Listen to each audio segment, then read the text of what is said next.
What's going to happen when we are not here any longer? We pray, we hope, and we're doing everything possible that our second generation and third generation, and that they should teach the others to carry this on.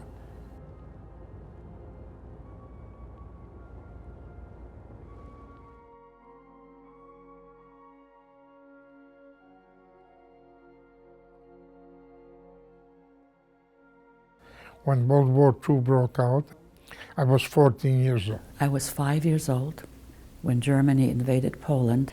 In 1944, when the Germans came into the country, I was 17. I was born in 1942. Holland had already been occupied for a little over 2 years. And as soon as the Germans occupied Holland, they started to institute measures that isolated the Jewish people from the rest of the community. They say children don't remember. I remember everything. I was declared a slave by the Nazis, condemned to death for the only crime I have committed because I was born to Jewish parents.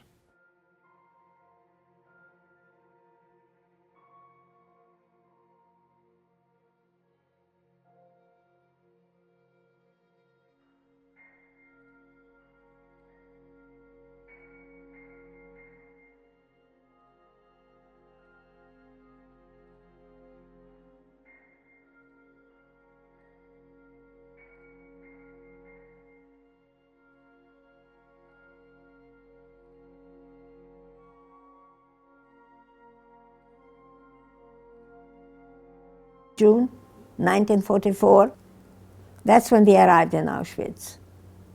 And I remember the heavy black smoke that you could tell.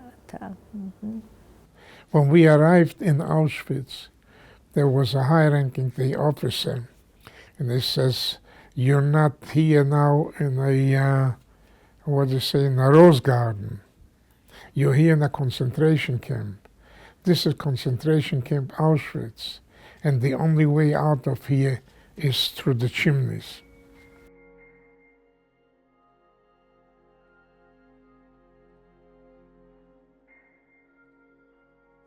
There was the will, there were some abilities, and there was chance and luck. Because even with all the will and abilities, without the luck and the chance, people did not make it. I wasn't stronger, I wasn't smarter, I wasn't better than anybody else. But there is something that was watching over me, and it is from way, way up there. This is the line where the trains were coming in.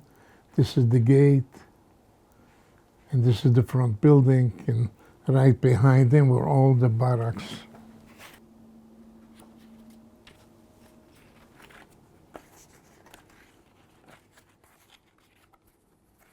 Why do I think it's important to remember the Holocaust? It is because people didn't think could possibly happen. It's the ultimate of lessons of our hate. So yet we have to teach the Holocaust and show its relevance and why hate is a threat to democracy. That's why I go to schools. This year was very busy because of what's happening in the country, and the teachers who had not in the past, slowly have dropped the Holocaust programs, picking them up again. As far back as I can remember, the children would say, "Dr. Ornstein, could it happen here? What happened to you?" Until fairly recently, I was very quick in my answer. No way. I would say we are a multi-ethnic, multi-religious, very diverse country. A country that was built on the principles of democracy. Then, in the last few years, we are not nearly as safe as I was hoping we could be. What am I most worried about? I consider racism the Achilles heel of this country. It's clear to me that we have many lessons to learn still, that we still haven't learned. To value and cherish differences and to honor and love people rather than blame, persecute them for things that they're not guilty of. I would say that when you see somebody speak always putting others down, you don't do that. Ordinarily, you don't just go around putting people down. This is teaching hate, teaching people that the way you make yourself feel good is putting somebody down. No, you can take that avenue. I don't recommend it.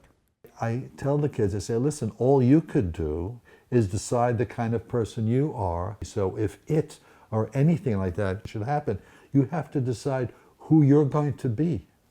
Yeah, I tell them not to be bullies, not to discriminate, not to hate.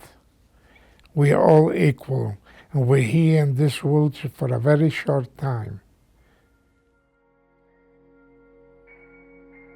Am I worried that there are fewer witnesses left?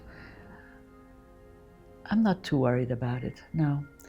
I think that finally, in the last years, there's been enough research done and publications and other media have been produced to teach people about what happened. And I also believe that the children and grandchildren of survivors will also take it upon themselves to do their part in teaching the world about it. There are many other ways in which the memory of this event will become transformed, the same way as every other important historical event. That some will be in archives, some will be fictionalized, some will be made into films, into plays. We will die and our voices will die, but the art and the book will survive.